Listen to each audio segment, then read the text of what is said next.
Hallelujah. Good morning. ಮತ್ತೊಂದು ಶ್ರೇಷ್ಠವಾದ ದಿನವನ್ನು, ಮಂಗಳವಾರ, ನಿನ್ನೆ ಬಿಟ್ಟು ಮೊನ್ನೆ ಭಾನುವಾರ ದೇವರನ್ನು ಆರಾಧಿಸಿದೆವು, ದೇವರನ್ನು ಸ್ತುತಿಸಿದೆವು. ದಿನಗಳು ಹೇಗೆ ಕಳೆಯುತ್ತಿವೆ ನೋಡಿ. ಜೂನ್ ತಿಂಗಳಿನ 2ನೇ ವಾರಕ್ಕೆ ಬಂದಿದ್ದೇವೆ. ಎಷ್ಟು ಬೇಗನೆ ದಿನಗಳು ಕಳೆದು ಹೋಗ್ತಿವೆ ನೋಡಿ. ದೇವರಿಗೋಸ್ಕರ ಏನಾದ್ರೂ ಮಾಡುತ್ತಾ ಇದ್ದೇವಾ? ದೇವರಿಗಿಷ್ಟಕರವಾಗಿ ಬದುಕುತ್ತಾ ಇದ್ದೇವಾ? ಜೀವನದ ಗಮ್ಯ ಅರಿತುಕೊಂಡಿದ್ದೇವಾ? ಜೀವನದಲ್ಲಿ ಒಂದು ಧ್ಯೇಯವುಳ್ಳವರಾಗಿ ನಮ್ಮ ಸಮಯವನ್ನು ನಾವು ಸದುಪಯೋಗ ಮಾಡಿಕೊಳ್ತಿದ್ದೇವಾ ಎಂಬುದಾಗಿ ನಮ್ಮನ್ನು ನಾವು ಪರಿಶೀಲಿಸಿಕೊಳ್ಳೋಣ. ಬನ್ನಿ ಚಿಕ್ಕ ಪ್ರಾರ್ಥನೆಯೊಂದಿಗೆ. ಪರಿಶುದ್ಧ ದೇವರೇ, ನಿಮಗೆ ವಂದನೆಗಳು.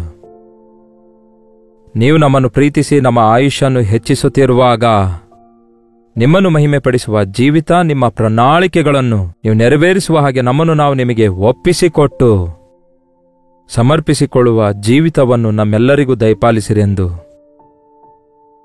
ಬೇಡಿಕೊಳ್ಳುತ್ತೇನೆ. ಮತ್ತೊಮ್ಮೆ ಮಾತಾಡಿರಿ ಎಂದು ಕ್ರಿಸ್ತನ ನಾಮದಲ್ಲಿ ಬೇಡುತ್ತೇನೆ ತಂದೆಯೇ, ಆಮೇನ್. ಬೈಬಲ್ ಓದಿಕೊಂಡಿದ್ದೀರಾ? ನೋಡಿ ಪ್ರಿಯರೇ, ನಾವು ಒಬ್ಬರ ಸಂಗಡ ಒಬ್ಬರು ಮಾತಾಡುವಾಗ ಪ್ರಾಮುಖ್ಯವಾಗಿ ಕರ್ನಾಟಕದ ನಮ್ಮ ಕನ್ನಡಿಗರೆಲ್ಲರೂ ಯಾರಾದರೂ ಕಾಣಿಸಿದಾಗ ಚೆನ್ನಾಗಿದ್ದೀರಾ ಎಂದು ಕೇಳುತ್ತೇವೆ. ಆದರೆ ವಿಶ್ವಾಸಿಗಳಾದ ನಾವು ಇದನ್ನು ಕಲಿತರೆ ಚೆನ್ನಾಗಿರುತ್ತೆ. ಬೈಬಲ್ ಓದಿಕೊಂಡಿದ್ದೀರಾ? ಸರಿ, ಚೆನ್ನಾಗಿದ್ದೀರಾ ಎಂದು ಕೇಳ್ನೋಡಿ. ಆನಂತರ ಬೈಬಲ್ ಓದಿದ್ದೀರಾ?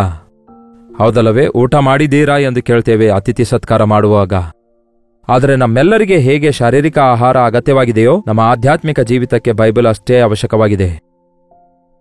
ಬ್ರೇಕ್ಫಾಸ್ಟ್ ಟೇಬಲ್ ಮುಂದೆ ಈ ದಿನ ನೀವು ಬೈಬಲ್ ಓದಿಕೊಂಡಿದ್ದೀರಾ ಎಂದು ಒಂದು ವಾಕ್ಯ ಬರೆದಿಟ್ಕೊಳ್ರಿ. ಊಟ ಮಾಡುವ ಮುಂಚೆ ದೇವರನ್ನು ಸ್ತುತಿಸುವುದಕ್ಕಾಗಿ ದೇವರ ವಾಕ್ಯ ಕೂಡ ಓದಬೇಕು ಎಂದು ಗ್ರಹಿಸುವುದಕ್ಕಾಗಿ ನಿಮಗೆ ಅದು ಎಚ್ಚರವನ್ನುಂಟು ಮಾಡುತ್ತೆ. ಸಮಯ ಎನ್ನುವುದು ಬಹಳ ಪ್ರಾಮುಖ್ಯ ಆಗಿದೆ. ಸಮಯವನ್ನು ಯಾರು ಕೂಡ ನಿಲ್ಲಿಸಲಿಕ್ಕಾಗಲ್ಲ, ತಡೆ ಹಿಡಿಯಲಿಕ್ಕಾಗಲ್ಲ. ಅದು ಗತಿಸಿ ಹೋಗುತ್ತಲೇ ಇರುತ್ತೆ. ಹೊಸ ವರ್ಷ ಈಗ ತಾನೇ ಬಂತು ಅಂದ್ಕೊಂಡೇವಲ್ಲವೇ? 5th ಮಂತ್ ಕಂಪ್ಲೀಟ್ ಮಾಡಿ ಈಗ 6ನೇ ತಿಂಗಳಿಗೆ ಬಂದಿದ್ದೇವೆ. ಇನ್ನೇನು ಕೆಲವೇ ದಿನಗಳಲ್ಲಿ 6 months ಮುಗಿದು ಹೋಗ್ತವೆ. Half of the year is over. ಏನ್ ಸಾಧಿಸಿದೆವು? ಸ್ವಲ್ಪ ನಿಂತು ಆಲೋಚಿಸಿಕೊಳ್ಬೇಕು. ಮೋಶೆ ಬರೆದ ಕೀರ್ತನೆ 90ನೇ ಕೀರ್ತನೆಯಲ್ಲಿ 12ನೇ ವಚನ ಹೇಳುತ್ತೆ, ನಮಗೆ ಜ್ಞಾನದ ಹೃದಯವನ್ನು ಉಂಟುಮಾಡು, ನಮ್ಮ ದಿನಗಳು ಕೊಂಚವೇ ಎಂದು ಎಣಿಸುವುದಕ್ಕೆ ನಮಗೆ ಕಲಿಸಿಕೊಡು. ಈ ದಿನಗಳಲ್ಲಿ ಕ್ಯಾಲೆಂಡರ್ಸ್ಗಳಿವೆ, ಸೆಲ್ಫೋನ್ಗಳಿವೆ, ಹಾಗೂ ಡಿಜಿಟಲ್ ಫೋನ್ಸ್ಗಳಿವೆ. ನಾವು ಟೈಮ್ ಎಷ್ಟೆಂದು ಕೇಳಿದ್ರೆ ಹೇಳುವ ಸಿರಿ, ಅಲೆಕ್ಸಾ ಎನ್ನುವಂತಹ ಸಾಫ್ಟ್ವೇರ್ಗಳಿವೆ, ಇಲ್ಲವೇ ಅಂತಹ ಎಕ್ವಿಪ್ಮೆಂಟ್ಗಳಿವೆ, ಅಂತಹ ಒಂದು ಅವಕಾಶಗಳಿವೆ. ಆದರೆ ಪ್ರತಿ ದಿನ ದೇವರು ನಮ್ಮೆಲ್ಲರನ್ನು ಪ್ರೀತಿ ಮಾಡಿ ನಾವು ಆತನನ್ನೇ ತಿರುಗಿ ಸ್ತುತಿಸುವುದಕ್ಕಾಗಿ ಪ್ರತಿ ದಿನ 24 ಗಂಟೆಗಳನ್ನು ನಮಗೆ ಕೊಡ್ತಿದ್ದಾರೆ ನೋಡಿ. ಎಷ್ಟು ಜನ ದೇವರನ್ನು ಸ್ತುತಿಸ್ತಾ ಇದ್ದೀರಿ? 24 ಗಂಟೆಗಳು ಪ್ರತಿದಿನ ಕೊಡ್ತಿದ್ದಾರೆ. ಅದರಲ್ಲಿ ಎಷ್ಟು ನಿಮಿಷಗಳಿವೆ? 1,440 ನಿಮಿಷಗಳನ್ನು ಕೊಡ್ತಿದ್ದಾರೆ. ಎವ್ರಿ ಡೇ ನಮ್ಮ ಸಮಯವು, ಕಾಲವು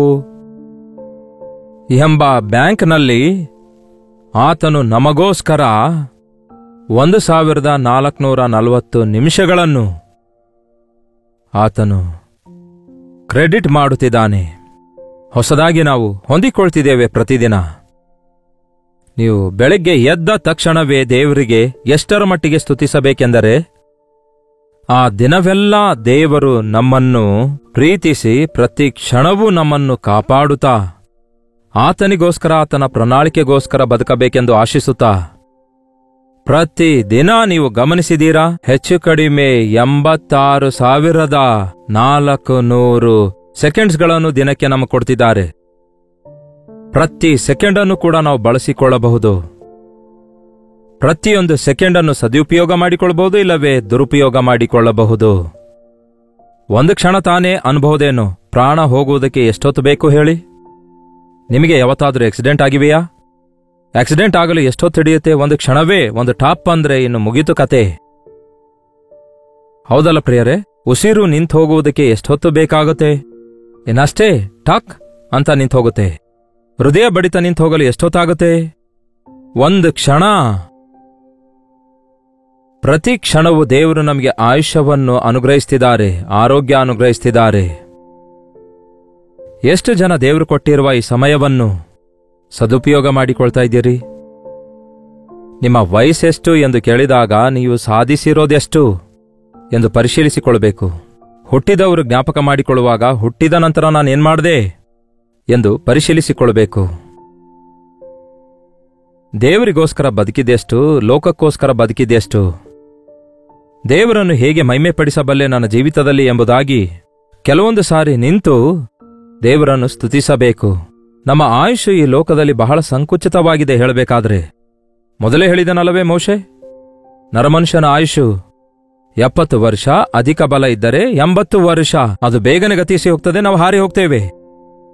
ನಮಗಿರುವ 70 ವರ್ಷಗಳಲ್ಲಿ ಮೊದಲ 15 ವರ್ಷಕ್ಕೆ ಬಾಲ್ಯ ಅನ್ನುತ್ತಾರೆ, ಸರಿಯಾದ ತಿಳುವಳಿಕೆಯಿಲ್ಲದ ಜೀವಿತ, ಟೀನೇಜ್ ಕೂಡ ಅಷ್ಟೇ. ಆಗ ನಾವು ಸಾಧಿಸುವಂಥದ್ದೇನೂ ಇರಲ್ಲ, ಬೇರೆಯವರ ಮೇಲೆ ಆಧಾರಗೊಂಡಿರೋದು. ವಿ ಆರ್ ಲರ್ನಿಂಗ್, ಓದುವುದು, ಕಲಿತುಕೊಳ್ಳುತ್ತಾ ಇರ್ತೇವೆ. ಹಾಗಾಗಿ ನಾವು ಮಾಡುವುದೇನೂ ಇಲ್ಲ. ನಾವು ಕಲಿತುಕೊಳ್ಳುವಾಗ ಇತರರಿಗೆ, ಅಂದರೆ ತಂದೆ ತಾಯಿಗಳಿಗೆ ಭಾರವಾಗಿಯೇ ಇರ್ತೇವೆ ಒಂದು ರೀತಿಯಲ್ಲಿ ಹೇಳಬೇಕಾದ್ರೆ. ನಿಮಗಿರುವ 70 ವರ್ಷದ ಆಯುಷ್ಯನಲ್ಲಿ ಆ 15 ವರ್ಷಗಳು ಬಾಲ್ಯದಲ್ಲಿಯೇ ಮುಗಿದೋದವು.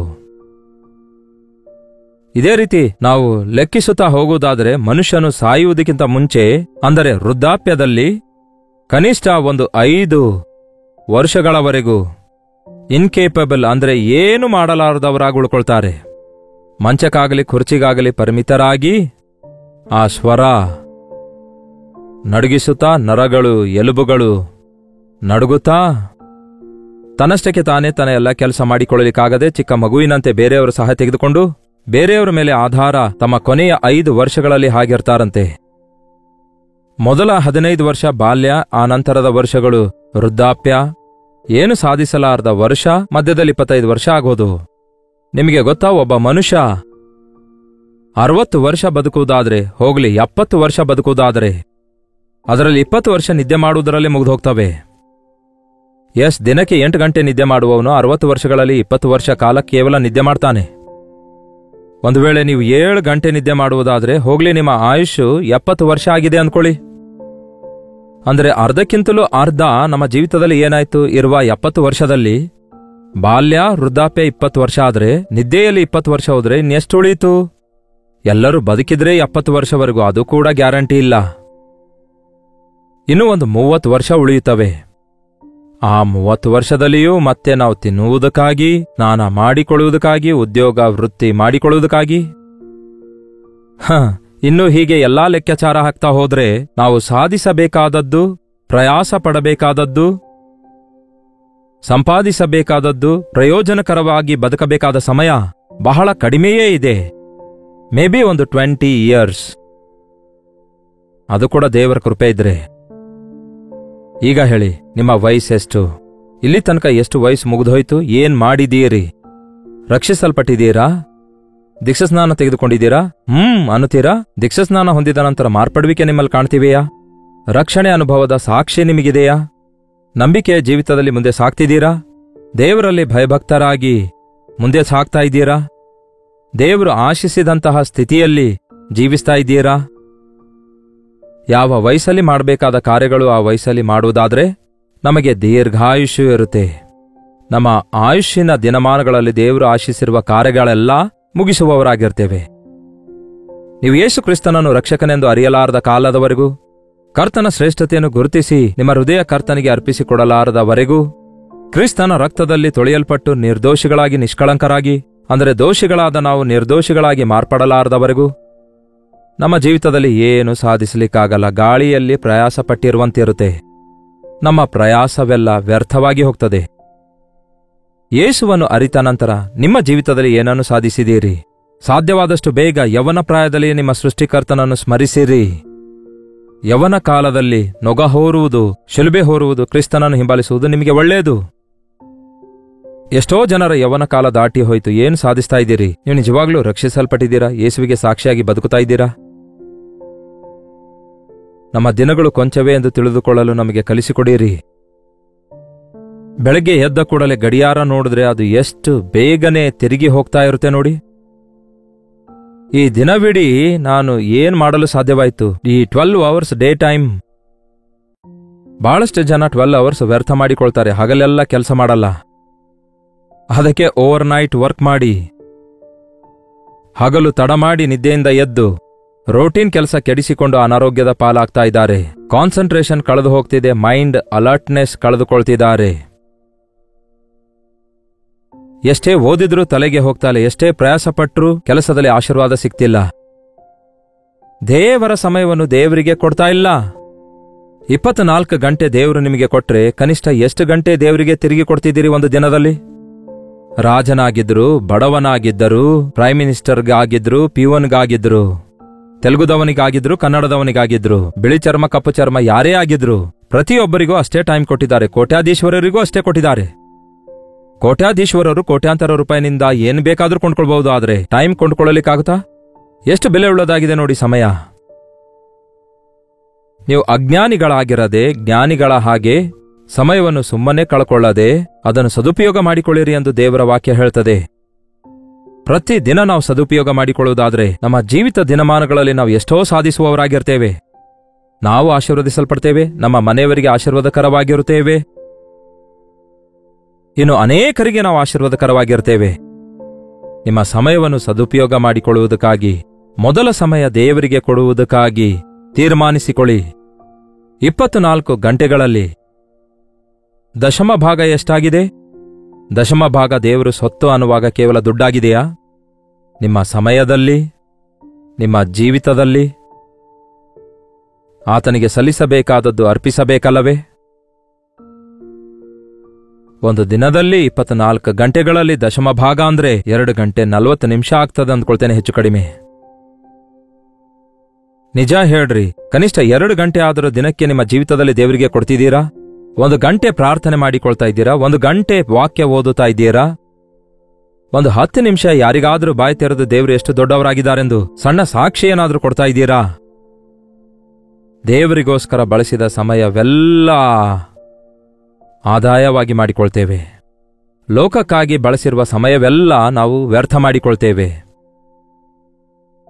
ವೃದ್ಧಾಪ್ಯದಲ್ಲಿ ಏನು ಸಾಧಿಸಲಾರದವರಾಗಿ ನರಳಾಡ್ತಿದ್ದಾರೆ ಅನೇಕರು, ರೋಗಗಳಿಂದ, ಅನಾರೋಗ್ಯದಿಂದ. ಅವರು ಮಾಡಿರುವ ತಪ್ಪಿನಿಂದ ಅವರ ಪಾಪ ಅವರ ಮಕ್ಕಳ ತಲೆ ಮೇಲೆ ಬಂದು ಆ ಮಕ್ಕಳು ಕೂಡ ಬಾಧೆ ಪಡ್ತಿದ್ದಾರೆ. ಅದನ್ನು ನೋಡಿ ಹೊಟ್ಟೆ ಕಿಚ್ಚುಪಡೋರಿದ್ದಾರೆ. ದಾವೀದನು ಬಹಳ ಒಳ್ಳೆ ಭಕ್ತನೇ, ಆದರೆ ಅವನ ಜೀವಿತದಲ್ಲಿ 1 ಸಾರಿ ದೇವರನ್ನು ಬಿಟ್ಟು ಹೋಗಿದ್ದಕ್ಕೆ, ದೇವರಿಂದ ದೂರ ಹೋಗಿದ್ದಕ್ಕೆ ಅವನ ಪಾಪ ಅವನ ಮಕ್ಕಳ ತಲೆ ಮೇಲೆ ಬಂತು. ಅವನು ಮಾಡಿರುವ ತಪ್ಪನ್ನು ಮತ್ತಷ್ಟು ಹೆಚ್ಚಾಗಿ ಮಕ್ಕಳು ಬಹಿರಂಗವಾಗಿ ಮಾಡುವುದನ್ನು ನೋಡಿದಾಗ ಹೃದಯದಲ್ಲಿ ಬಹಳ ನೊಂದುಕೊಂಡ. Be very careful. ವಿವಾಹವಾದ ನಂತರ, ಮಕ್ಕಳನ್ನು ಪಡೆದುಕೊಂಡ ನಂತರವೂ ಕೂಡ ನೀವು ಇಷ್ಟಾನುಸಾರವಾಗಿ ಸಮಯವನ್ನು ವ್ಯರ್ಥ ಮಾಡಿಕೊಳ್ಳೋದಾದರೆ, ಕುಡುಕರನ್ನು ನೋಡಿರಿ, ಯಾವಾಗ ಕುಡಿಯುತ್ತಾರೋ, ಯಾವಾಗ ಮತ್ತು ಇಳಿದು ಹೋಗ್ತದೋ ಗೊತ್ತಿಲ್ಲ, ಈಗ ತಾನೇ ಕುಡಿದಿದ್ದೇವೆ ಅಂದ್ಕೊಳ್ತಾರೆ. ಆ ಮತ್ತಿನಲ್ಲಿ 2-3 ಗಂಟೆ ಹೆಚ್ಚು ಕುಡಿದವರು ಬಹುಶಃ ಇದ್ದಿರ್ತಾರೆ ಅನ್ನೋ ಗೊತ್ತಿಲ್ಲ, ಆದರೆ ಆ ಟೈಮ್ ಅವರಿಗೆ ಗೊತ್ತೇ ಆಗಲ್ಲ. ಮತ್ತಿನಲ್ಲಿದ್ದರೆ ಬಹಳಷ್ಟು ಜನ. ಸೈತಾನನು ನಮಗೆ ಮತ್ತನ್ನುಂಟು ಮಾಡ್ತಿದ್ದಾನೆ. ಎಚ್ಚರಗೊಳ್ಳಿರಿ, ಎದ್ದೇಳಿರಿ, ನಿಮಗೆ ಬೆಳಕು ಪ್ರಕಾಶಿಸಿತು. ಯೆಹೋವನು ಕ್ರಿಸ್ತನು ನಿಮ್ಮ ಮೇಲೆ ಪ್ರಕಾಶಿಸುವನೆಂದು ವಾಕ್ಯ ಹೇಳ್ತದೆ. ಈ ದಿನದಿಂದ ಪ್ರತಿ ಕ್ಷಣವನ್ನು ಸದುಪಯೋಗ ಮಾಡಿಕೊಳ್ಳೋಣ. ದೇವರು ಕೊಡುವ 100ರಷ್ಟು ಆಶೀರ್ವಾದಗಳನ್ನು ಹೊಂದಿಕೊಳ್ಳೋಣ. ಪ್ರಾರ್ಥನೆ. ಪರಿಶುದ್ಧ ದೇವರೇ, ಪ್ರೀತಿಯುಳ್ಳ ತಂದೆಯೇ, ನಮ್ಮ ಸಮಯವನ್ನು ಬೆಲೆಯುಳ್ಳದೆಂದು ಎಣಿಸಲು, ಅದನ್ನು ಸದುಪಯೋಗ ಮಾಡಿಕೊಳ್ಳಲು ನಮಗೆ ಸಹಾಯ ಮಾಡಿರಿ. ನಮ್ಮ ದಿನಗಳು ಕೊಂಚವೇ ಎಂದು ಎಣಿಸಲು ನಮಗೆ ಸಹಾಯ ಮಾಡಿರಿ. ದುಡ್ಡು ಸಂಪಾದನೆಯೇ ಮುಖ್ಯವೆಂದು, ಈ ಲೋಕವೇ ಮುಖ್ಯವೆಂದು ಬುದ್ಧಿಹೀನರಂತಿರದೆ ಜ್ಞಾನವುಳ್ಳ ಹೃದಯವನ್ನು ಅನುಗ್ರಹಿಸಿರಿ. ಪರಲೋಕದಲ್ಲಿ ಶಾಶ್ವತವಾಗಿ ಹೊಂದಿಕೊಳ್ಳಲಿಕ್ಕಿರುವ ಆಶೀರ್ವಾದಕ್ಕಾಗಿ ಕಾದು ಎದುರು ನೋಡ್ತಾ, ನಿತ್ಯವಾದವುಗಳ ಮೇಲೆ ಮನಸ್ಸಿಡುವುದಕ್ಕಾಗಿಯೂ, ಈ ಭೂಲೋಕ ಯಾತ್ರೆಯಲ್ಲಿ ನಮಗೋಸ್ಕರ ನೀವು ಕೂಡಿಟ್ಟಿರುವ ಪ್ರಣಾಳಿಕೆ ಅರಿತುಕೊಂಡು ಅವುಗಳನ್ನು ಪರಿಪೂರ್ಣಗೊಳಿಸಲು ನಮ್ಮಲ್ಲಿ ಪ್ರತಿಯೊಬ್ಬರಿಗೂ ಸಹಾಯ ಮಾಡಿರಿ ಎಂದು ಕ್ರಿಸ್ತನ ನಾಮದಲ್ಲಿ ಬೇಡುತ್ತೇನೆ ತಂದೆಯೇ, ಆಮೇನ್. ನಮ್ಮ ತಂದೆಯಾದ ದೇವರ ಪ್ರೀತಿಯು, ಮಗನಾಗಿರುವ ಕ್ರಿಸ್ತನ ಕೃಪೆಯೂ, ಆದರಣೆಕರ್ತನಾದ ಪವಿತ್ರಾತ್ಮನ ಸಹವಾಸವು ಕೂಡಿ ಬಂದಿರುವ ನಮ್ಮೆಲ್ಲರ ಸಂಗಡ ಇಂದಿಗೂ ಸದಾಕಾಲಕ್ಕೂ ನೆಲೆಯಾಗಿರಲಿ. ಆಮೇನ್. ದೇವರಿಗೆ ಸ್ತೋತ್ರ. ನಿಮ್ಮ ಪ್ರಾರ್ಥನಾ ಮನವಿ 8939731313 ನಂಬರ್ಗೆ ಹಾಗೂ ಇತರ ದೇಶದಿಂದ ವೀಕ್ಷಿಸುವುದಾದರೆ ಕೊಡಲ್ಪಟ್ಟ ಇದೇ ನಂಬರ್ಗೆ ಒಂದು ಟೆಕ್ಸ್ಟ್ ಇಲ್ಲವೇ ವಾಯ್ಸ್ ಮೆಸೇಜ್ ಮುಖಾಂತರ ವಾಟ್ಸ್ಆಪ್ ಕಳಿಸಿಕೊಡಿರಿ. ನಿಮಗಾಗಿ ನಾವು ಪ್ರಾರ್ಥಿಸುತ್ತಿದ್ದೇವೆ. ಕರ್ತನು ತಪ್ಪದೆ ನಿಮಗೆ ಸಹಾಯ ಮಾಡ್ತಾರೆ. ಡಾಕ್ಟರ್ ಜೈಪಾಲ್ ಕನ್ನಡ ಯೂಟ್ಯೂಬ್ ಚಾನಲ್ಗೆ ಸಬ್ಸ್ಕ್ರೈಬ್ ಮಾಡಿಕೊಳ್ಳಿ. ನಿಮ್ಮ ಹೆಸರು ಊರು ಕಾಮೆಂಟ್ ಸೆಕ್ಷನ್ ನಲ್ಲಿ ಬಂದು ಟೈಪ್ ಮಾಡಿರಿ. ಕರ್ತನ ಚಿತ್ತವಿರುವುದಾದರೆ ಮತ್ತೆ ನಾಳೆ ಇದೇ ಅನುದಿನದ ಧ್ಯಾನ ಎಂಬ ಕಾರ್ಯಕ್ರಮದಲ್ಲಿ ಮತ್ತೆ ಭೇಟಿಯಾಗೋಣ. ಅಲ್ಲಿವರೆಗೂ ದೇವರ ಮಹಾಕೃಪೆ ನಿಮ್ಮೆಲ್ಲರೊಂದಿಗಿರಲಿ.